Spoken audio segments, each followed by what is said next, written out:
주신 주님 주의 나라 임하셨네 이 땅 위에.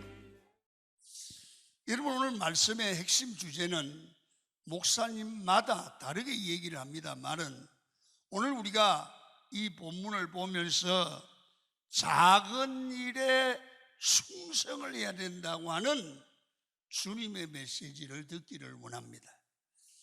많은 사람들은 보통 큰 일을 좋아합니다.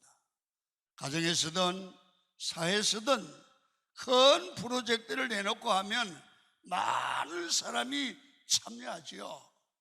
나도 좀 넣어달라고.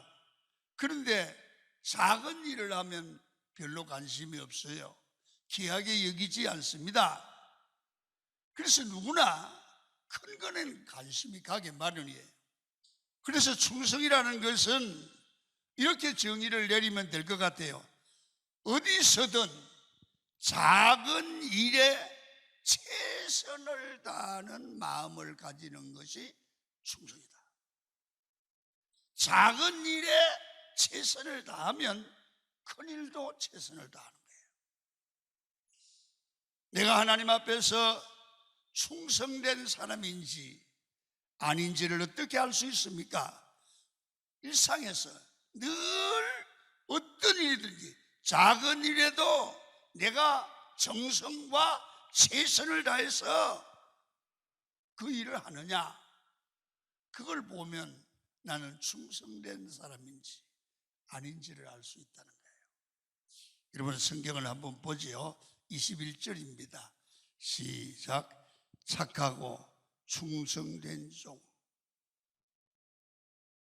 적은 일에 충성하였음에 적은 일에 최선을 다하는 것이 충성이라는 거예요. 여러분 어떠세요? 여러분들은 가정에서 작은 일도 정성을 다합니까? 교회에서 여러분 예배하는 일에, 봉사하는 일에, 직장에서 뭘 하는 일에, 작은 일에도 큰 일처럼 최선을 다하고 정성을 다하고 여러분 완전하게 이것을 이룰 수 있도록 노력을 다하십니까? 오늘 여러분들 이 말씀을 들으시고 주님이 원하는 것은 작은 일에도 최선을 다하고 충성을 다하기를 원한다는 거예요. 쉽지 않은 일인데 이 일을 주님이 명하시는 거예요. 자, 그러면 작은 일에 충성하려고 하면 어떻게 해야 됩니까? 이 원칙이 있습니다. 첫 번째는 사람은 누구에게나 자기에게 맡겨진 일이 있어요. 현재 맡겨진 일에 충성을 다하고 최선을 다하면 작은 일에 충성하는 게 돼요. 그러면 지금 예배 드리시는 성도님들의 이 TV 앞에서 온라인상으로 예배 드리는 여러분의 충성은 뭡니까? 여러분 그 예배 드릴 때 온전하게 예배 드리는 마음으로 다른 생각하지 말고 다른 짓 하지 말고 옷도 예배 드리는 것처럼 입고 여러분 정성을 다해서 말씀을 아멘으로 받으면서 말씀을 잘 하나님이 주시는 말씀으로 받아들이면 충성하는 거예요. 여러분 마리아와 같이 말씀을 잘 들을 줄 아는 그런 충성스러운 성도가 될 수 있기를 축원합니다. 그래서 매 순간 내게 닥쳐오는 일, 내가 해야 되는 일에 최선을 다하는 것이 충성이라는 거예요. 그러면 코로나 바이러스로 고통을 당하면서 여러분 우리는 교회 안에 직분자로서 여러분이 현재 할 수 있는 최선은 뭘까요? 코로나 바이러스의 소멸과 회복을 위해 우리가 할 수 있는 것은 하나님 앞에 시간이 나는 대로 기도하는 일을 해야 돼요. 이게 충성이에요. 이런 일을 할 줄 알아야 돼요. 내가 이 시대를 향해서 하나님이 내게 요구하는 게 뭐냐? 오늘 내가 이 예배를, 이 대면 예배도 드릴 수 없고, 여러분 이렇게 교회가 어려운데 내가 잠잘 수가 없구나, 하나님 앞에 나와서 기도해야 되겠구나. 이게 충성이에요. 우리가 할 수 있는 일이에요. 본문의 말씀을 보면서 우리는 그래도 소망을 가지게 되는 것입니다. 충성하고 헌신하면 우리가 언젠가 결산할 때 주인의 평가가 변할 수 있다는 거예요. 오늘 본문에 보니까 착하고 충성된 종이라고 주인의 평가가 바뀌는 거예요. 한 달러 더 받은 것을 충성한 자에게 주라고 하고 칭찬과 평가가 대단하지 않습니까? 우리는 지금 부족해도 지금부터라도 충성하는 거예요. 지금부터라도 최선을 다하는 거예요. 그러면 지금까지 잘못 살은 것까지 하나님은 다 바뀌어서 주님 앞에 서서 결산받는 날 칭찬과 축복이 넘치게 될 줄로 믿습니다. 마귀가 주는 잘못된 생각은 모든 게 결정되었다고 말씀을 하죠. 우리 인생도 결정되고 운명도 결정되고 우리 인생이 끝났다고, 실패했다고, 지금까지 죄를 범했지 않냐고, 불충했지 않냐, 네 인생은 끝났다고 그렇게 마음에 들게 생각나게 한단 말이에요. 마귀가. 그런 게 아니에요. 여러분, 충성하면, 회개하고 다시 충성하면 다시 일어날 수 있고 주님 앞에 좋은 평가를 받고 상 받을 줄로 믿습니다. 하나님이 함께 하시고 하나님이 은혜를 주시면 우리는 다시 일어날 수 있고 반드시 승리할 수 있습니다. 그러므로 지금까지 살아오시면서 어떻게 살았든 간에 말씀을 듣고 깨닫고 다시 믿음으로 일어나서 작은 일부터 충성하시기를 축원합니다. 그 여러분과 제가 해야 될 일입니다. 우리가 비록 넘어져 있고 비록 부족하고 실패하고 약하지만 하나님이 내게 은혜를 주시면 주인에게 칭찬받는 충성된 종이라고 인정받는 여러분 그런 삶이 될 수 있습니다. 여러분 사람은요 몰라요. 여러분 마지막에 가봐야 알아요. 끝까지 믿음을 지키는가를 봐야 알아요. 가정에서 혹시나 넘어질 수 있어요. 다시 일어나면 돼요. 잘하는 것 같다가 주님 앞에 가기 전에 넘어지면 안 돼요. 그래서 우리 인생은 정말로 정신을 차리고 늘 말씀을 듣고 깨달아야 되는 것입니다. 여러분 큰 사람, 큰 그릇을 만드는데 오래 걸리지만 반드시 하나님은 우리를 말씀으로 양육하고 우리를 훈련해서 우리를 하나님 앞에 복받을 사람으로 반드시 만들어 가실 줄로 믿습니다. 때로는요 넘어져요. 때로는 좌절해요. 그러나 하나님이 그때마다 다시 붙들어 일으켜 세워주시는 거예요. 우리를 다듬어가지요. 만들어가는 거예요. 이런 성경에 보면 다윗이 골리앗을 이길 수 있었던 원동력이 무엇이었을까요? 여러분 성경의 역사를 보면 다윗은 현재, 과거, 옛날부터 현재의 작은 일에 충성하는 사람이었다고 성경을 기록하고 있어요. 양을 칠 때도 최선을 다해 양을 충성스럽게 돌보는 거예요. 사울왕이 다윗에게 여러분 골리앗을 싸우러 가려고 할 때 네가 무슨 힘으로 싸우러 가느냐? 그럴 때 이 다윗이 자신만만하게 말을 한 게 있어요. 한번 성경을 보겠습니다. 사무엘상 17장 34절입니다. 시작. 종이 자, 37장 그 중간부터 써야 되는데 왜 거기서. 자, 읽어. 시작.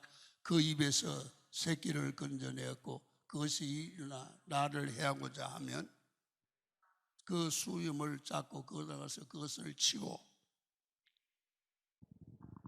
새끼를 건져내고 그것이 일어나 나를 해하고자 하면 내가 그 수염을 잡고 그것을 쳐 죽였나이다. 이 소년 다윗이 사자와 곰도 쳐 죽였는데 살아계신 하나님이 나와 함께 계시면 하나님을 모욕한 할례받지 못할 사람, 블레셋 같은 사람을 이기지 못하겠습니까?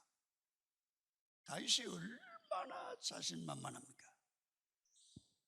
여러분, 과거에 있었던 경험과 은혜를 말을 하고 있습니다. 나는 매 순간순간마다 현재 일에 충성을 했습니다. 그때마다 하나님이 나와 함께 하셨습니다. 하나님이 함께 하니까 사자도 이길 수 있었습니다. 지금도 내가 최선을 다합니다. 그러면 골리앗을 이길 수 있습니다. 작은 일에 충성한 사람, 작은 일에 헌신한 사람이 큰 일도 한다는 거예요. 예수께서 이 땅에 33년을 계셨는데 3년 동안을 공생애라고 부르잖아요. 그 공생애가 하루아침에 만들어졌겠습니까? 아닙니다. 30년 동안의 시간들을 통한 결과물이 바로 3년의 공생입니다. 여러분, 대충 30년 살다가 30살 때부터 정신을 차린 예수님이 아니에요. 30년 동안 자기 일에 충실한 예수님은 3년 동안의 완전한 공생애를 보낼 수가 있었어요. 여러분, 모세를 보십시오. 80세부터 120세까지 하나님 앞에 지도자로 쓰임을 받았는데 그 뿌리는 광야에서 40년의 연단과 훈련이 있었기 때문에, 어떤 조건이 있다 할지라도 여러분들과 저는 현재 일에 충성을 하고 작은 일이라도 소홀히 하지 않고 최선을 다할 때 하나님이 한번 들어 쓰실 줄로 믿습니다.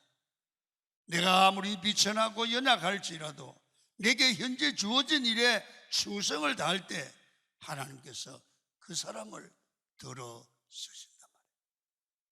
믿습니까? 여러분, 작은 일에, 현재 하고 있는 일에, 코로나 바이러스로 인하여 어렵지요. 현재 하는 일에 최선을 다하셔야 돼요. 아멘. 두 번째, 여러분, 우리는 내 생각과 내 방법과 내 계획으로 사는 게 아니라 하나님이 말씀을 통해서 우리에게 주신 하나님의 비전, 하나님의 비전에 최선을 다해야 돼요. 사람의 방법은 두 가지예요. 내가 경험하고 내가 가진 그것에다 꿈을 두고 그것을 이루기 위해서 살아가는 삶이 있어요. 그런 삶이 세상 모두의 삶이에요. 그러나 예수 믿는 사람은 그렇게 사는 게 아니에요. 우리는 하나님 앞에 나서 은혜를 받고 예수의 사람이 되고 난 후에 하나님이 주시는 말씀이 우리의 목표예요. 우리의 비전이에요. 말씀을 듣다 보면 우리에게 꿈이 생겨요. 비전이 생긴다고요. 그래서 여러분 알아야 됩니다. 안 믿는 사람들은 희망을 주는 메시지를 받고 좋아하고 거기에 생애를 걸지요. 꿈을 꾼다든지 뭘 할 수 있다든지 그 불굴의 의지를 가지라든지. 그러나 우리 그것은 정신적인 그런 적극적 사고방식이지 믿음은 아니잖아요. 아브라함이 본토 친척 아비집을 떠나서 축복의 근원이 되는 것은 자기가 가고 싶은 것이 아니에요. 하나님이 주신 비전에 이끌려서 간 거예요. 그래 예수 믿는 사람들은 여러분 세상의 희망과 달라요. 하나님의 말씀에 의해서 주어진 꿈, 말씀에 의해서 만들어진 비전이 있는 것입니다. 그래서 내가 원하고 소망하는 것만으로 세상을 살아가는 게 아니라 하나님이 보여주시는 꿈, 우리가 어떻게 살아가야 될지 하나님이 알려주신 길, 그게 예수 믿는 사람들의 꿈이에요. 비전이에요. 그걸 붙들고 여러분 최선을 다하는 거예요. 목적이 내 꿈을 이루는 게 아니에요. 하나님이 나를 통해서 이루고자 하는 꿈을 이루어가는 거예요. 그래서 이 비전, 하나님의 꿈은 하나님의 말씀이 주신 꿈이잖아요. 그래서 하나님이 보여주시고 하나님이 보내주신 것만 붙드는 겁니다. 하나님의 말씀이 우리에게 보여주어졌을 때 말씀을 붙들고 나가면 반드시 하나님이 책임져 주실 줄로 믿습니다. 그냥 대충 아무렇게나 가는 게 아니에요. 하나님의 말씀을 듣고 말씀에 이끌려 가는 거예요. 그게 충성이에요. 여러분 사도행전 10장에 보면 사도 바울이 마게도니아의 한상을 보았습니다. 이 한상은 바울의 꿈이지요. 하나님이 보여주셨기 때문입니다. 바울이 그 비전을 보고 주님이 주신 비전이라고 믿고 순종을 합니다. 우리가 바울처럼 비전의 사람이 되기 위해서는 가장 필요한 게 뭐냐면 말씀이 들려야 돼요. 여러분 성도는 말씀으로 사는 거예요. 교회 와서 예배를 드릴 때 그 말씀이 다 내게 주신 말씀이 되고 그 말씀이 우리의 길이 되는 거예요. 그 말씀이 우리의 꿈이 되는 거예요. 그래서 많은 사람들은 이 자기에게 주어진 생명과 시간들을 자기 꿈을 이루는데 소비하지만은 우리 예수 믿는 사람들은 모든 시간과 모든 물질과 자원을 하나님이 주신 꿈을 이루고 사명을 이루는데 사용하는 줄로 믿습니다. 그래서 여러분 인생을 살아가는 길을 분명히 알게 되고 그 길에 하여 충성을 다해도 시간을 써도 물질을 써도 아깝지 않은 거예요. 그래서 하나님이 우리에게 주신 그 말씀, 우리에게 주신 꿈을 얻기 위해서 매주일 교회 나와서 말씀을 묵상하고 예배할 때 그 말씀이 우리 삶의 길을 인도해 주실 줄로 믿습니다. 그래서 예수 믿는 사람들은 말씀이 들려야 해요. 말씀이 하나님이 내게 주신 말씀으로 들려야 돼요. 그래서 하나님이 주신 말씀을 따라 살아가는 게 바른 충성이고 하나님이 맡기신 일에 충성을 다할 때 여러분 하나님이 책임져 주시는 인생을 살아가게 될 줄로 믿습니다. 그래서 여러분 우리는 하나님이 인도하는 길이 때로는 힘이 들고 어렵더라도 그것이 하나님이 주신 꿈이고 그것이 사명일 때 그 길을 마다하지 않고 십자가 지는 마음으로 끝까지 갈 때 반드시 결론은 승리자로 충성된 자로 칭찬받는 자로 세워나가실 줄로 믿습니다. 어려워도 하나님이 주신 말씀을 붙들고 살아가시는 여러분이 되기를 축원합니다. 마지막 하나는 작은 일에 충성하려고 하면 하나님 앞에 쓰임받고 있는 충성하고 있는 내 자신을 내가 알고 내 자신을 사랑해야 된다는 거예요. 여러분, 자신을 사랑하지 않고서는 절대로 충성할 수 없습니다. 내가 무너져 버리면 충성이 되지 않고 하나님을 사랑할 수도 없습니다. 그래서 신앙생활을 바로 하고 하나님 앞에 바르게 세워지고 충성된 삶을 살려고 하면 하나님을 사랑하는 것처럼 자기를 사랑해야 돼요. 사랑의 방법이 다르겠지만 여러분, 우리를 사랑하는 사람을 내가 사랑하지 않으면 아무도 나를 사랑해 주지 않아요. 내가 나를 사랑해야 다른 사람도 나를 사랑하고 하나님의 사랑도 받는 거예요. 자, 그렇다면 우리 예수 믿는 사람들은 작은 일에 충성하기 위해서 자기 정체성을 분명히 해야 돼요. 우리가 정말 하나님 앞에 무가치한 존재가 아니라 정말 예수님의 피로 값주고 산 하나님의 자녀다. 자기 가치관을 분명히 정리해야 돼요. 그래서 요한복음 3장 16절을 보시죠. 우리 잘 아는 겁니다. 한번 읽습니다. 시작. 하나님이 세상을 이처럼 사랑하사 독생자를 주셨으니 이는 그를 믿는 자마다 멸망치 않고 영생을 얻게 하려 하심이라. 이게 복음입니다. 여러분, 이거 붙들고 나는 예수의 피로 값주고 사신 생명이다. 우리 하나님께서 책임지는 사람이다. 내 안에 예수가 있는 사람이다. 이렇게 자기 정체성을 하고 가지고 분명히 서시기를 바랍니다. 그럴 때 예수의 사람인 나를 내가 사랑할 수밖에 없어요. 여러분, 결국은 마귀가 계속 공격하지만 여러분, 예수의 사람이고 하나님의 사람인 줄 믿으시기를 축원합니다.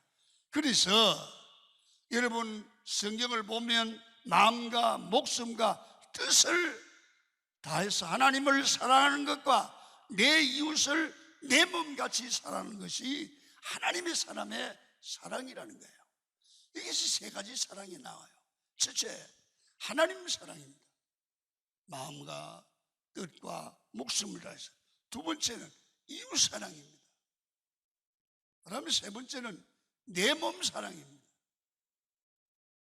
그러니까 내 몸을 사랑하는 사람이 하나님을 사랑하고, 하나님을 사랑하고 내 몸을 사랑하는 사람이 이웃을 사랑할 수 있단 말이에요. 이 성경의 가르침이란 말이에요.